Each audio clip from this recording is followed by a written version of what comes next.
Q News పేరు చెప్పి ఎవరైనా వసూళ్లకు అక్రమాలకు బెదిరింపులకు గురి చేసిన క్యూన్యూస్కి సమాచారం ఇవ్వండి. క్యూన్యూస్ ఎప్పుడూ ఇలాంటి చర్యలకు పాల్పడదు, ప్రోత్సహించదు. క్యూన్యూస్ ఎల్లప్పుడూ ప్రజా గొంతుకగా ప్రజల సమస్యల కోసం నిరంతరం పోరాడుతుంది. మీకు ఎలాంటి సమస్య ఉన్నా క్యూన్యూస్ని కాంటాక్ట్ అవ్వండి. సంప్రదించవలసిన ఫోన్ నెంబర్ 7569534968. నమస్తే, వెల్కమ్ టు క్యూన్యూస్. నేను మీ మధు.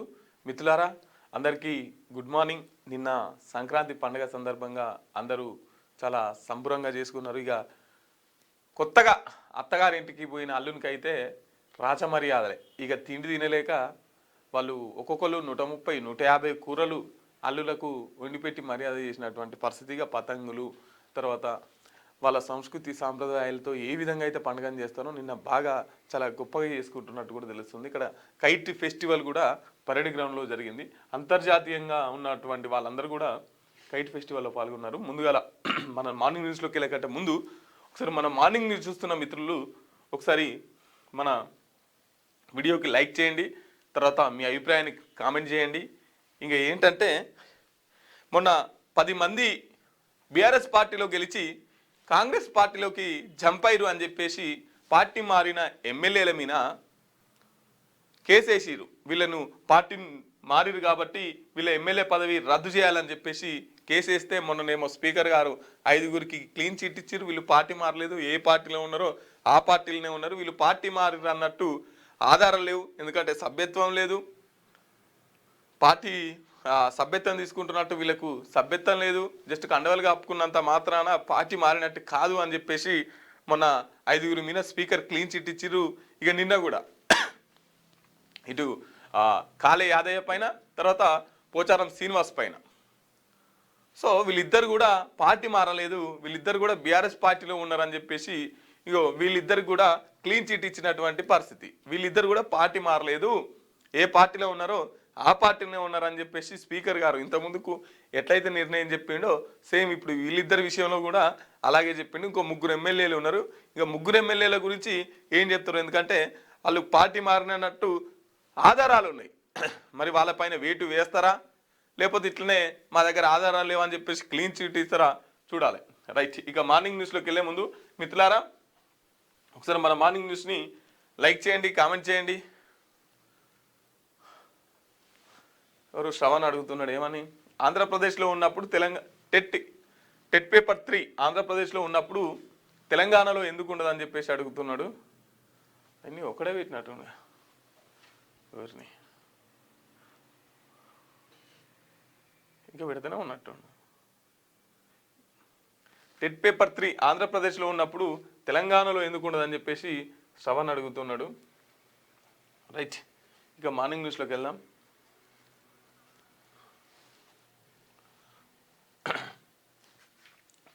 హైదరాబాద్కు సదరన్ కమాండ్ హెడ్ క్వార్టర్ ఏర్పాటుకు సానుకూలంగా స్పందించండి ముఖ్యమంత్రి Revanth Reddy. Command control centre civil military liaison conference.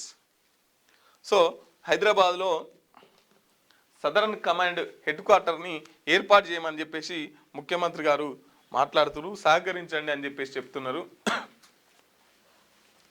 Command control centre civils military liaison conference, భూ సమస్యలు, పరిపాలన ఇష్యూస్ పైన చర్చ. హాజరైన CS Ramakrishna Rao, major general Ajay Mishra. కాన్ఫరెన్స్లో పాల్గొన్న సీఎం రేవంత్ రెడ్డి, తర్వాత అధికారులు భూ సమస్యల పైన, తర్వాత పరిపాలన ఇష్యూస్ మీద నిన్న చర్చలు జరిపినటువంటి పరిస్థితి. ముఖ్యమంత్రి గారు పండుగ రోజు కూడా సెలవు తీసుకోకుండా తెలంగాణ రాష్ట్ర అభివృద్ధి కోసం పోరాడుతున్నటువంటి పరిస్థితి మనం చూడవచ్చు.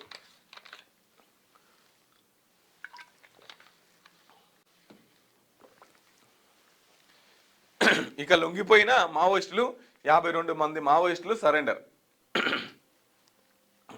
బీజాపూర్ జిల్లా ఎస్పీ ఎదుట లొంగుబాటు. ఇందులో 21 మంది మహిళలు, 31 మంది పురుషులు. 49కి పైగా ఒక్కొక్కటి 41 లక్షల రివార్డు. సరెండర్ అయిన వారిలో దండకారణ్య స్పెషల్ జోన్ ఏఓబి మ్రాగూర్ ఏరియా కమిటీ సభ్యులు.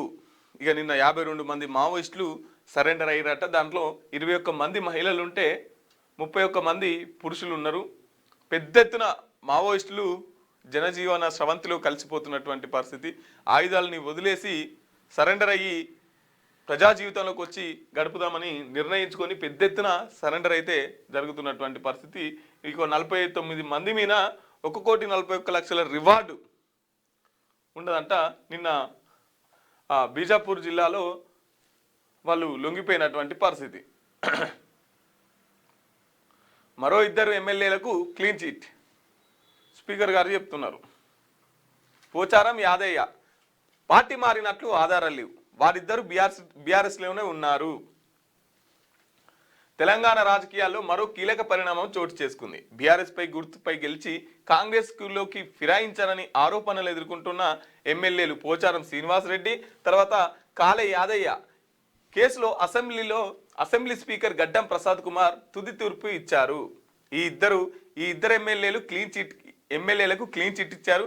పోచారం శ్రీనివాసరెడ్డి కాలే యాదయ్య బీఆర్ఎస్ లోనే ఉన్నట్టు వెల్లడించారు. ఈ ఇద్దరు పార్టీ మారనేందుకు ఎలాంటి ఆధారాలు లేవని, వీరిపై అనర్హత వేటు వేయాలని దాఖలైన పిటిషన్లు కొట్టివేశారు. కాగా ఇవే ఆరోపణలు ఎదుర్కొంటున్న 5 ఎమ్మెల్యేలు అరకెపూడి గాంధీ, గూడెం మైపాల్ రెడ్డి, బండ్ల కృష్ణమోహన్ తర్వాత ప్రకాష్ గౌడ్, తెల్లం వెంకట్రావులను బీఆర్ఎస్ ఎమ్మెల్యేలుగా గుర్తిస్తూ ఇటీవలే స్పీకర్ గడ్డం ప్రసాద్ కుమార్ తీర్పు వెలువరించారు. ఇప్పుడు పోచారం శ్రీనివాసరెడ్డి కాలే యాదయ్యలకు ఊరట లభించింది. కాగా మొత్తం 10 మంది ఎమ్మెల్యేలపై పార్టీ ఫిరాయింపు ఆరోపణలు రాగా గతంలో 5గురిపై తాజాగా మరో 2పై క్లీన్ చిట్ ఇచ్చారు. మరో 3 ఎమ్మెల్యేలు దానం నాగేందర్, కడియం శ్రీహరి, డాక్టర్ సంజయ్ విషయంలో ఇంకా విచారణ జరగాల్సింది. ఇంకో వీళ్ళిద్దరైతే పక్కా ఆధారాలు ఉన్నాయి, కడియం శ్రీహరి గారికి తర్వాత దానం నాగేందర్ గారికి. ఎందుకంటే దానం నాగేందర్ గారు ఎమ్మెల్యే పార్టీ నుంచి ఎమ్మెల్యేగా ఉండి పార్టీ మారి ఇక్కడ సికింద్రాబాద్ కాంగ్రెస్ పార్టీ తరఫున ఎంపీగా పోటీ చేసినటువంటి పరిస్థితి. ఒక పార్టీ మారిండు అనడానికి ఇంతకంటే కారణం ఇంకేం కావాలో తెలీదు. తను ఖైరతాబాద్ ఎమ్మెల్యేగా గెలిచి బీఆర్ఎస్ పార్టీలో సికింద్రాబాద్లో కాంగ్రెస్ పార్టీ పైన ఎంపీగా పోటీ చేసిండు. ఎవరు? మన దానం నాగేందర్ గారు. ఇక కడియం శ్రీహరి గారు బీఆర్ఎస్ పార్టీ శేషన్ గన్పూర్లో బీఆర్ఎస్ పార్టీ పైన గెలిచి తన కూతురుకి టికెట్ ఇవ్వడం కోసం పార్టీ మారి తన కూతురికి ఎంపీ చేయడం కోసం కాంగ్రెస్ కండ కప్పుకొని ఊరూర ప్రచారం చేసి వాళ్ళ బిడ్డను గెలిపించుకొని పార్టీని కాస్త కడియం శ్రీహరి ఆఫీసును కాస్త కాంగ్రెస్ ఆఫీస్గా మలుచుకున్నాడు. ఇంగిటు డాక్టర్ సంజయ్ విషయంలో కూడా ఇదే. ఇంకా వీరు 3 విచారణ జరగాల్సి ఉన్నది. ఇక మిగతా 7 అయితే బీఆర్ఎస్ పార్టీలోనే ఉన్నారట. ఇక మరి ఎమ్మెల్యేలు మీరే చెప్పాలి, అక్కడ ఉన్న జనాలకు తెలవాలి, ఎమ్మెల్యేలకు తెలవాలి. వీళ్ళేమో మా పార్టీలో లేరని చెప్పేసి కాంగ్రెస్ పార్టీ వాళ్ళు బయటికి నెడుతున్నటువంటి పరిస్థితి. బీఆర్ఎస్ పార్టీ వాళ్ళు మా పార్టీయే కాదని చెప్పేసి కోర్టుకు ఎక్కే. ఇక ఇప్పుడు ఇటుగాక మధ్యలో విలవిల్లాడుతున్నటువంటి పరిస్థితి ఈ ఎమ్మెల్యేల పరిస్థితి. నేడు సుప్రీంలో విచారణ. ఎమ్మెల్యేల అనర్హత పిటిషన్లపై నేడు సుప్రీంకోర్టులో విచారణ జరగాల్సి ఉంది. శుక్రవారం విచారణ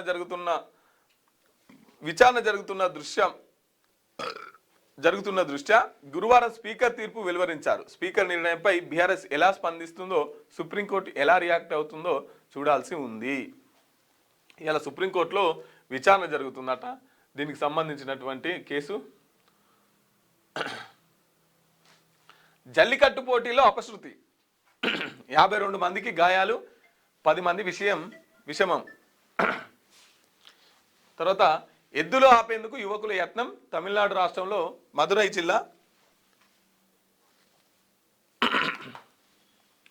జిల్లా అవానవీయపురంలోని ప్రారంభమైన జల్లికట్టు పోటీలు. ఇక నిన్న జల్లికట్టు పోటీలలో అపశృతి, 52 మందికి గాయాలైనవి, 10 మంది పరిస్థితి విషమంగా ఉంది.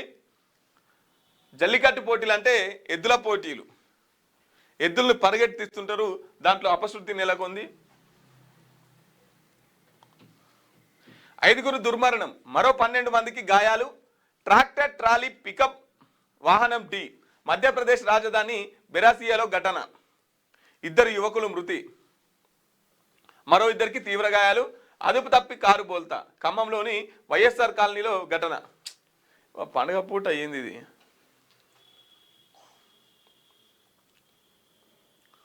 దోస్తీనా కుస్తీనా, మున్సిపల్లో పార్టీల పొత్తుపై పీఠముడి. కాంగ్రెస్ సిపిఐ మధ్య కొత్తగూడెం కిరికిరి. ఎందుకంటే కొత్తగూడెం నుంచి సిపిఐకి ఇంతకుముందుకు ఎమ్మెల్యే టికెట్ ఇచ్చారు కదా, మరి ఇప్పుడు ఏందనేది ఇదో కిరికిరి పంచాయతీ. మళ్ళా సిపిఐకే ఇస్తారా లేదంటే కాంగ్రెస్ తీసుకుంటుందా? ఒంటరి పోరుకే బీజేపీ మొగ్గు. ఇక బీజేపీ ఒంటరి పోరాటం ఏం చేద్దామని ఫిక్స్ అయిందంట. టీడీపీ జనసేనతో కలిసి నడవడంపై స్పష్టత కరువు. ఇక టీడీపీ జనసేన ఇక్కడ కూడా కలిసే పోటీ చేస్తారా ఏందనేది ఇంకా క్లారిటీ రాలేదు. సింగిల్గానే మజ్లిస్ బీఆర్ఎస్ ఈ రెండు పార్టీలు సింగిల్గానే. సో ఈసారి ఎక్కువగా సింగిల్గానే పోటీ చేస్తాయి. రాష్ట్రంలో మున్సిపల్ ఎన్నికల సందడి మొదలైంది. ఎన్నికల నిర్వహణకు ఎన్నికల కమిషన్ ఏర్పాట్లు వేగవంతం చేసింది. ఇప్పటికే పార్టీలు ఇండిపెండెంట్ల కేటాయించిన గుర్తులను ప్రకటించింది. ఓటర్ల జాబితాను రిలీజ్ చేసింది. ఈ క్రమంలో రాజకీయ పార్టీలు అలర్ట్ అయ్యాయి. రాష్ట్ర స్థాయి సన్నాహక సమావేశాలు నిర్వహిస్తున్నాయి. జిల్లాల నేతలతో మీటింగ్స్ నిర్వహిస్తూనే పరిశీలకులను నియమిస్తున్నాయి. అయితే పార్టీ గుర్తుపై జరిగే ఎన్నికలు కావడంతో ప్రధాన పార్టీలు పొత్తులుగా వెళ్ళాయా లేక ఒంటరిగానే బరిలోకి దిగాయా అన్నది ఇప్పుడు హాట్ టాపిక్ గా మారింది. గత అసెంబ్లీ ఎన్నికల్లో కాంగ్రెస్ సిపిఐ కలిసి పోటీ చేశాయి. సిపిఐకి ఒక సీట్ కేటాయించాక కొత్తగూడెం ఎమ్మెల్యేగా కూనంనేని సాంబశివరావు గెలుపొందారు.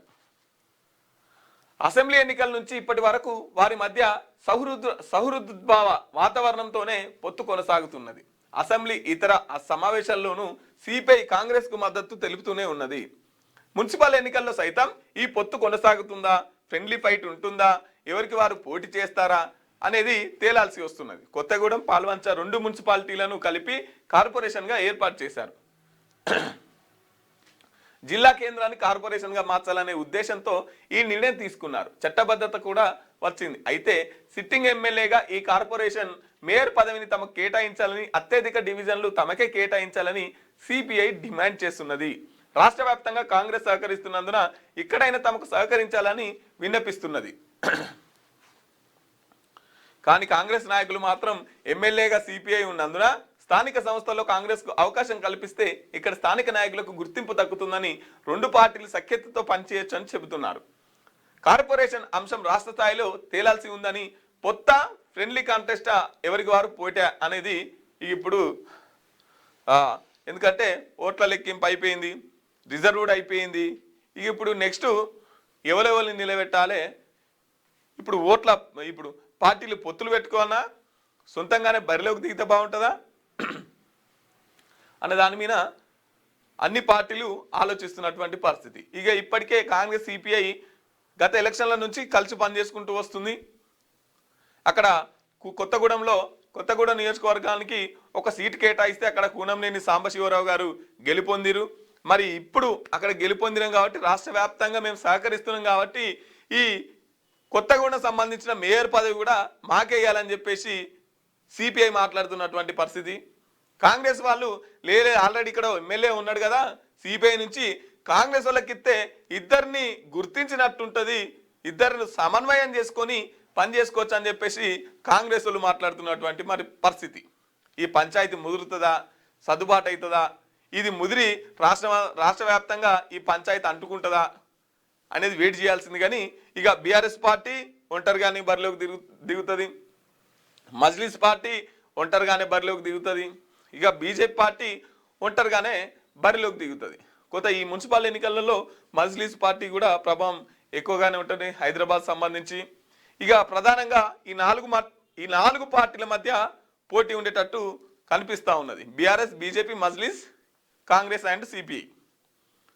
సో ఈ నాలుగు పార్టీల కేంద్రంగానే పోటీ నడుస్తూ ఉన్నది. ఇక డేట్ వచ్చుడే ఆలస్యం. ఆల్రెడీ రేపటి నుంచి ముఖ్యమంత్రి గారు జిల్లాల టూర్ కూడా ప్రయాణం చేస్తున్నాడు. జిల్లాల టూర్ కూడా పోతానికి సిద్ధంగా ఉన్నట్టు రేపటి నుంచే. ఇక రాజకీయ కుట్రతోనే తప్పుడు కథనాలు, చట్టం తన పని తను చేసుకుంటూ పోతుంది. మీడియాలో వస్తున్న తప్పుడు కథనాల వెనుక ఎవరున్నా వదిలిపెట్టబోము. ముందు నుంచి మా ప్రభుత్వాన్ని బానా చేసేందుకు కొంతమంది ప్రయత్నిస్తున్నారు. రాముడి అంశం లేకుండా బతకలేని స్థితిలో బీజేపీ ఉన్నది. రవాణా శాఖ మంత్రి పొన్నం ప్రభాకర్ మీడియాలతో మాట్లాడాడు. ఏమంటున్నారంటే చట్టం తన పని తను చేసుకుంటూ పోతుంది, మీడియాలో వస్తున్న కథనాల వెనుక ఎవరు ఉన్నారో తేలాల్సిందే, ఎందుకు ఆ వార్తలు బయటకు వచ్చినాయనే తేలాల్సిందే, చట్టం తన పని తను చేసుకుంటూ పోతుందని చెప్పేసి మాట్లాడుతున్నాడు. బతకాలో చావాలో చెప్పేందుకు మేమెవరం, మనమెవరం? సుప్రీంకోర్టు కీలక వ్యాఖ్యలు. తన కుమారుడికి కారుణ్య మరణం ప్రసాదించాలంటూ తల్లిదండ్రుల పిటిషన్. తీర్పును రిజర్వ్ చేసిన అత్యున్నత న్యాయస్థానం కారుణ్య మరణం అనే పదాన్ని మేము ఉపయోగించలేం అని చెప్పేసి. విషయం ఏంటంటే వాళ్ళ అబ్బాయికి బిల్డింగ్ నుంచి వ్యాధి 4 సంవత్సరాల నుంచి కూడా అన్ని దవాఖానలు తిరుగుతున్నట. అన్ని దవాఖానలు తిరిగి డబ్బులు కోల్పోతున్నా కూడా ఏ దవాఖానలో పోయినా మీ అబ్బాయి కోమలోనే ఉంటాడు, బయటికి రాలేనటువంటి పరిస్థితి ఉంటుందని చెప్పేసి డాక్టర్లు చెప్తే వీళ్ళు కోర్టుకు ఎక్కిరు. మా అబ్బాయికి కారుణ్య మరణాన్ని ప్రసాదించండి అని చెప్తే కోర్టు మేమేమరామండి, వాళ్ళు మేము కూడా మనసులమే, బతకాలో సావాలా అని చెప్పేసి మేమెందుకు చెప్తాం అని చెప్పేసి కోర్టు కూడా ఆ తీర్పును రిజర్వ్ చేసినటువంటి పరిస్థితి. ఇంత హృదయ తరుకుపోతుంది ఇటువంటి ఘటనలు విన్నప్పుడు. ప్రేమ వ్యవహారం తర్వాత లవ్ కనుమరుగు, సుప్రీంకోర్టు కీలక వ్యాఖ్యలు. ఒక్కసారి చదువుదాం. ప్రేమ తర్వాత ఇవి చదవాలి, ఎందుకంటే పిల్లలు చాలా ఆగమవుతున్నారు.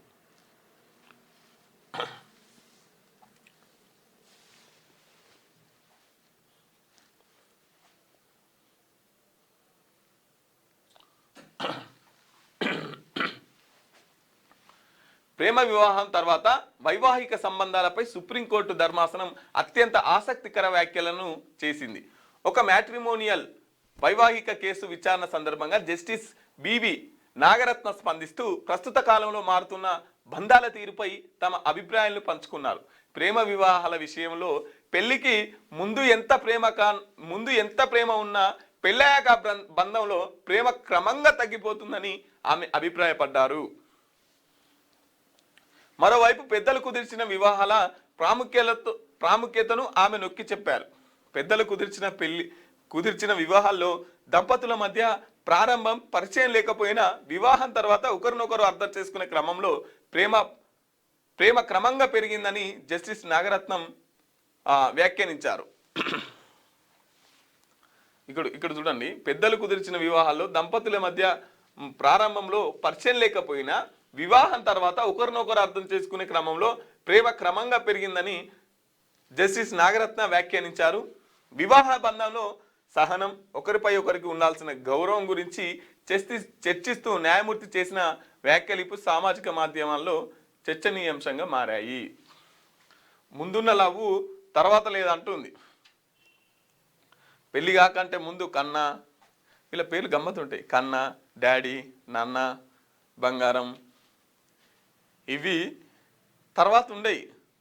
ఎప్పటిదాకా ఉంటాయి అంటే ప్రేమించుకునే దాకానే ఉంటాయి. ప్రేమించుకొని పెళ్ళి అయిన తర్వాత ఇప్పుడు ఒక ఆయన చెప్తుంటాడు, ఏమని చెప్తుంటాడు అంటే పెళ్ళి అయిన కొత్తలో గిట్లుంటుందట బంధం. భార్య భర్తలు అనేది ఇంత దగ్గరగా ఉంటుందట వాళ్ళ బంధం. పెళ్ళైన కొత్తలో ఒక 6 నెలలు కాగానే వీళ్ళిద్దరి మధ్యలోకి వెళ్ళి ఒక ఆటో పోతుందట. సంవత్సరం కాగానే ఓ పెద్ద ట్రాక్టర్ పోతుందట. ఇంకా 2-3 సంవత్సరాలు కాగానే లారీలు, బస్సులు అన్నీ పోయేంత దూరం వీటిపైన పెరుగుతుందట. సో కాబట్టి ముందుగా ఉన్న ప్రేమ తర్వాత ఉండదు. ఎందుకు ఒక్కసారి మనం చిన్నగా చూసుకుందాం. విషయం ఏంటంటే ప్రేమ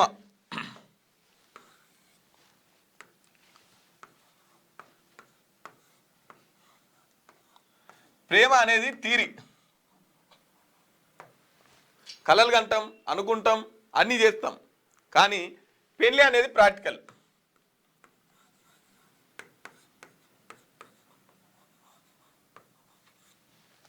థియరీకి ప్రాక్టికల్కి ఇంత తేడా ఉంటుంది. ప్రేమ అనేది థియరీ, పెళ్ళి అనేది ప్రాక్టికల్. సో థియరీ ఉన్నంత ఈజీగా ప్రాక్టికల్ ఉండదు. ఏమవుతుంది, పెళ్లి కాక ముందుకు సినిమాలు, షికార్లు, పార్కులు అన్ని తిరిగేటప్పుడు పెళ్ళైన తర్వాత బాధ్యతలు పెరుగుతాయి. బాధ్యతలు పెరిగిన తర్వాత వీళ్ళేమనుకుంటారు, చూసినా పెళ్ళి అయిందిగా మూడు మూడు వేసిండు కట్టేసిండు ఇంట్లో, అంత ముందుకు ఎట్లా తిప్పేటోడు ఇప్పుడు అట్లా తిప్పుతున్నాడా అని చెప్పేసి భార్యలు అనుకుంటారు. భర్త ఏమనుకుంటాడు, అయ్యో ఇన్ని రోజులంటే అబ్బాయి మీద తింటివి తిరిగితివి ఒక్కడిని అయితే నీ ఏడ తిన్నా ఏడవన్నీ నడిచింది, కానీ ఇప్పుడు మనకంటే ఒక భార్య ఉన్నది కదా, ఈవెన్ సాధాలి కదా, ఇల్లు కిరాయిలు కట్టాలి కదా, రూపాయి వెనకకేయాలి కదా, కాబట్టి పని చేయాలి కదా అని చెప్పేసి భర్త అనుకుంటాడు. ఈ పని ఇప్పుడు పని చేసేది ఎవరి కోసం? ఇంటి కోసమే కదా, కుటుంబం కోసమే కదా. ఇగో ఇక్కడ స్టార్ట్ అవుతుంది వీళ్ళ ఈగో ఇక్కడ స్టార్ట్ అవుతుంది. ఇప్పుడు ఈ ప్రేమ వివాహాల్లోనే ఈగోస్ ఉంటాయి. ఎందుకంటే అంతకుముందుకి ఇదంతా ఓపెన్ పుస్తకం కదా, ఆడు ఏడ మైనస్ ఉంది, వాడు ఏడ వీక్నెస్ ఉంది, ఏడ భయపడతాడు, ఏడ ఏడుస్తాడు, వాడిని ఎట్లా బ్లాక్మెయిల్ చేయాలని చెప్పేసి అమ్మాయికి తెలుస్తుంది, అమ్మాయిని ఎట్లా చేయాలి, ఎట్లా ఏడిపియాలి ఏందనేది అబ్బాయికి తెలుస్తుంది. ఇలాంతా ఓపెన్ చరిత్రలు కదా. కాబట్టి ఇగో ఇక్కడ ఈగోస్ ఇక్కడ స్టార్ట్ అయ్యి ఇవి క్రమంగా కుటుంబ సభ్యుల దాకా వెళ్తాయి. కుటుంబ సభ్యులు ఊకుంటారా? అసలుకే ప్రేమ వివాహం, ఇక దొరికిందే సంద అని చెప్పేసి వాళ్ళు తల దూరుస్తారు. ఇంకా అది పోలీస్ స్టేషన్లో పెద్ద మనుషులకు పోతుంది, పోలీస్ స్టేషన్లో పోతుంది, కోర్టుకు పోతుంది. ఇక అది అట్టే, ఇక మళ్ళీ అతుకుడు ఉండదు, అది అట్టే. సో చిన్న చిన్న వాటి కోసం కూడా రోడ్ ఎక్కి కొట్టుకుంటున్నారు. ఒక్కసారి కూర్చొని మాట్లాడుకుంటే తెగిపోయే పంచాయతీలు కూడా రోడ్ ఎక్కి కొట్టుకుంటున్నారు. ఒక 2 నిమిషాలు ఏం చేస్తున్నావు అని చెప్పేసి 2 నిమిషాలు మనకు ఆలోచించుకుంటే పంచాయతీ దొరుకుతుంది. పెద్దలు అనేవాళ్ళు పొద్దు పొడిచినప్పటి నుంచి పొద్దుగుకే లోపు పెళ్ళ మొగల పంచాయతీలు ఒడిచిపోవాలని చెప్పేటోళ్ళు. ఇప్పుడు పొద్దుగుకుడు కాదు, సంవత్సరాలైనా వీళ్ళు ఇట్లా ఉండరు. ఇంతే దూరం పెళ్ళైనప్పుడే సందు ఉండదు, పెళ్ళైన తర్వాత పెద్ద పెద్ద ట్రాక్టర్లు పోతాయి. భార్య భర్తల మధ్య ఇగో ఇట్లా ప్రేమ కనుమరుగవుతున్నది. ఇక దీనికి తోడు అబ్బాయి వాళ్ళ తల్లిదండ్రులు కావచ్చు, అమ్మాయి వాళ్ళ తల్లిదండ్రులు కావచ్చు, అగో మీ పొలనే గట్లన్నట్టు అగో గట్ల చేస్తావా అని చెప్పేసి కొడుకుని అన్నారు, కోడల్ని అంటారు, అటొచ్చి బిడ్డని అన్నారు, అల్లుండి అంటారు. ఇప్పుడు ఎక్కువ దాపరమైంది ఇది. అత్త ఏంది బిడ్డ సంసారాన్ని వాళ్ళ తల్లిదండ్రులే ఎక్కువగా నాశనం చేస్తున్నారు. ఇది నిజం, వాస్తవాలు ఇవి.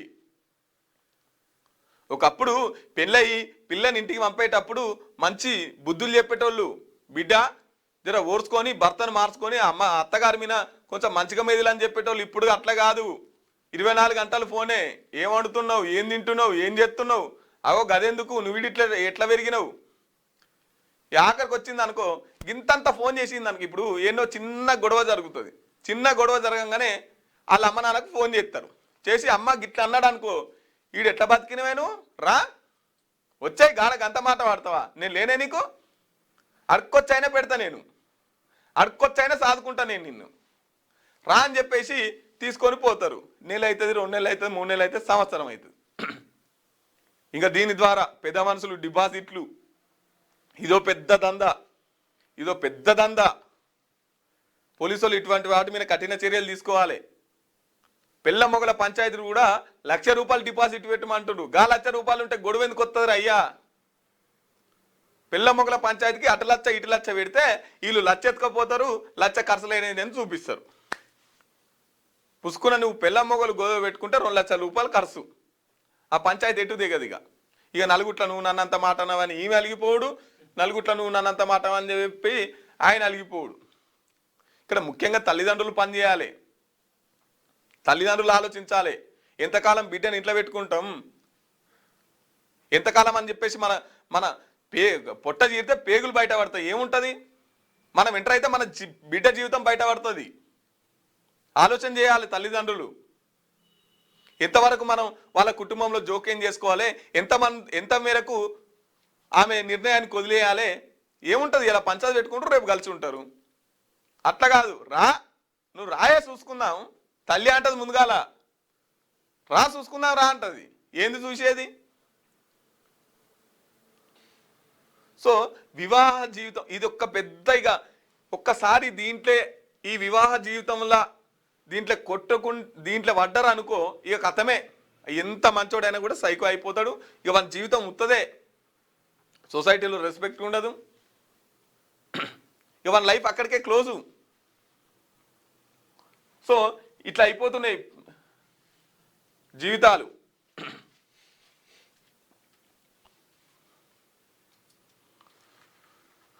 ఐఎస్ఎస్ నుంచి వ్యోమగాముల రిటర్న్. ఒక ఆస్ట్రోనాట్కు మెడికల్ ఎమర్జెన్సీ, భద్రతా కారణాల దృష్ట్యా నాసా నిర్ణయం. కాలిఫోర్నియాలోని పసిఫిక్ మహాసముద్రంలో స్పేస్ ఎక్స్ క్యూ డ్రాగన్ వాహక నౌక ల్యాండింగ్. ఇక రిటర్న్ వచ్చిరట వ్యోమగాములు ఐఎస్ఎస్ నుంచి.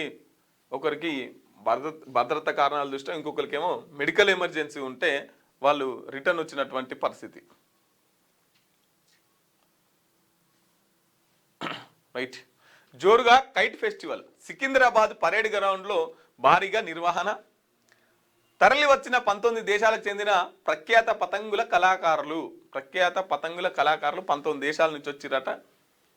సంక్రాంతి స్వీట్ ఫెస్టివల్లో ఆకట్టుకుంటున్న తీపి వంటకాలు. ఇక పరేడ్ గ్రౌండ్లో ఎవరన్నా పోయేది ఉంటే ఊరి జబర్దస్త్గా చేస్తున్నారు. 2 క్రీడాకారిణుల ఆత్మహత్య. మహిళా హాస్టల్లో ఫ్యాన్ కురేసుకొని సూసైడ్. కేరళలోని కొల్లం స్పోర్ట్స్ అథారిటీ ఆఫ్ ఇండియాలో ఘటన. కేసు దర్యాప్తు చేస్తున్న కొల్లం ఈస్ట్ పోలీసులు. సో వీళ్ళిద్దరు క్రీడాకారిణులు ఒకటే హాస్టల్లో 2 ఫ్యాన్కి ఉరిపెట్టుకొని చనిపోయినటువంటి పరిస్థితి. ఒకరేమో 10వ తరగతి చదువుతున్నారు, ఇంకొకరేమో 12వ తరగతి చదువుతున్నారు. అక్కడ మొత్తం వెతికినా కూడా ఎక్కడ కూడా సూసైడ్ నోట్ లేదంట. ఇక మరి ఏమైంది, ఎందుకు ఇలా జరిగింది అనేది ఇంకా దర్యాప్తులు తేలాల్సింది. వీరు ఎవరన్నా బాధ పెట్టుంటే ఈ విధంగా చేసిరా, ఇది లేకపోతే నిజంగానే ఆత్మహత్య లేకపోతే హత్య ఏందనే విషయాలను కూడా ఇంకా విచారణలో తేలుస్తున్నారు. మొత్తం మీద అయితే 2 క్రీడాకారిణులు లేనటువంటి పరిస్థితి. Packs silica మసాకా. అరుదైన ఖనిజాలు లక్ష్యంగా కూటమి. చైనాపై డిపెండెన్స్కి బ్రేక్ వేసేలా అమెరికా నిర్ణయం. త్వరలో భారత్ సైతం కూటమిలోకి. ఏఐ యుగానికి రేర్ ఎర్త్ మస్ట్. 20వ శతాబ్దాన్ని చమురు స్టీల్ రూల్ చేశాయని, 21వ శతాబ్దాన్ని కంప్యూటర్లు వాటికి అవసరమైన ఖనిజాలు నడుపుతాయని అమెరికా ఎకానమిక్ అఫైర్స్ ప్రతినిధి జాకోబ్ హెల్బెర్గ్ ప్యాక్ సిలికా కూటమి ఏర్పాటుకు బాధ్యుడు ప్రకటించారు.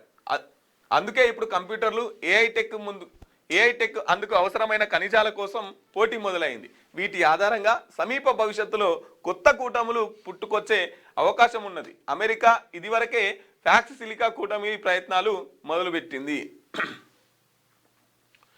కృత్రిమ మేధ ప్రపంచానికి రూల్ చేయనున్నది. ఇది అన్ని రంగాలపైన పై చేయి సాధించనున్నది. ఏఐని నియంత్రించగల దేశం ప్రపంచానికి పెద్దనగా మారే అవకాశం ఉన్నది. అందుకే ఏఐకి అవసరమైన ముడి పదార్థాలు, సప్లై చైన్ వసతుల కోసం ప్రయత్నాలు ముమ్మరంగా జరుగుతున్నాయి. ఏఐ ఆవిష్కరణలో సిలికాన్ వ్యాలీ ముందస్తులో ఉండగా డీప్సిక్ వంటి ప్రయోగాలతో చైనా ఒక ఉదుటున అందుకు పోటీగా నిలిచింది. ఏఐకి అవసరమైన అరుదైన ఖనిజాలకు చైనా నిలువుగా ఉండడంతో ఈ పోటీలో అమెరికా వంటి అగ్రదేశాలకు ఏఐ భవితపై బెంగబుట్టింది. అందుకే అమెరికా ఓ మాస్టర్ ప్లాన్ చేసింది. రేర్ ఎర్త్ల కోసం చైనాపై డిపెండెన్సీని తగ్గించడానికి డ్రాగన్కు ప్రత్యామ్నాయంగా ఏర్పాటు చేసింది ప్యాక్స్ సిలికా కూటమి. ఈ కూటమి దేశాల ద్వారా ఏఐ టెక్ అవసరమైన ముడి పదార్థాల నుంచి ఫైనల్ ప్రోడక్ట్ తయారు చేసే వరకు ఏ లోటు లేకుండా చూసుకోవాలని అమెరికా భావిస్తున్నది. గత ఏడాది డిసెంబర్లో అమెరికా ఇనాగరల్ సమ్మిట్లు నిర్వహించింది. ఈ కూటమిలో ఇదివరకే ఆస్ట్రేలియా, ఇజ్రాయెల్, జపాన్, దక్షిణ Korea, Singapore, UK, Netherland, UAE వంటి దేశాలు చేరాయి. త్వరలోనే భారత్ సైతం చేరుతుందని కొత్త రాయబారి సెర్జియో గోర్ ఆహ్వాన వచనాలు పలికారు. అమెరికాకు చైనా భయం. చైనా టెక్ అన్ని రంగాల్లోనూ గణనీయమైన వృద్ధి సాధిస్తున్నది. కావాల్సినవన్నీ రేర్ ఎర్త్ మినరల్స్ ఉండడం, స్టార్టప్ ఉత్సాహం, ఆవిష్కరణల జోరుతో దూసుకుపోతున్నది. ఇది ఇలాగే సాగితే ఏఐ రంగంలో చైనా పై చేయి సాధించే అవకాశం ఉన్నది. రేర్ ఎర్త్ విషయంలో అమెరికాకు చైనాకు మధ్య పెద్ద వార్ నడిచింది. టారిఫ్లు పోటాపోటీగా. విషయం ఏంటంటే అమెరికాను మించి వీళ్ళు చేయాలని చెప్పేసి చైనాను మించి వీళ్ళు ముందుకు రావాలని చెప్పేసి అమెరికా చేస్తున్నటువంటి ప్లాన్. దాంట్లో ఎట్లా ఏఐ టెక్నాలజీ ఇప్పుడు ఏదన్నా కొత్తగా వస్తువు తయారైందంటే, ఏదైనా కొత్తగా ఒకటి మార్కెట్లోకి వచ్చిందంటే అది చైనా నుంచి వస్తుంది కదా. సో దాన్ని ఎట్లా దెబ్బ కొట్టాలని చెప్పేసి ఇగో దీనికి కావాల్సిన ముడి సరుకు ఇదంతా ఎట్లా మనం రూల్ చేసుకోవాలని చెప్పేసి ఒక కూటమిగా ఏర్పడినటువంటి పరిస్థితి.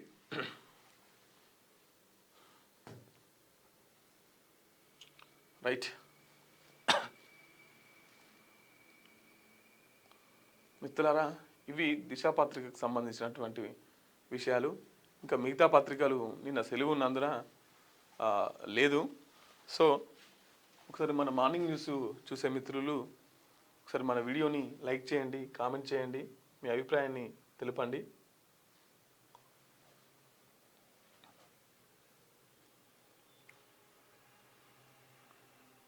రైట్, మీ అభిప్రాయాన్ని కామెంట్ చేయండి మిత్రులారా. సో ఇవ్వండి ఈరోజు ప్రధాన వార్తాపత్రికలు వచ్చినటువంటి ప్రధాన వార్తా విశేషాలు. రేపు వచ్చే ఎపిసోడ్లో మళ్ళీ కలుసుకుందాం. అప్పటిదాకా చూస్తూనే ఉండండి క్యూ న్యూస్. Thank you.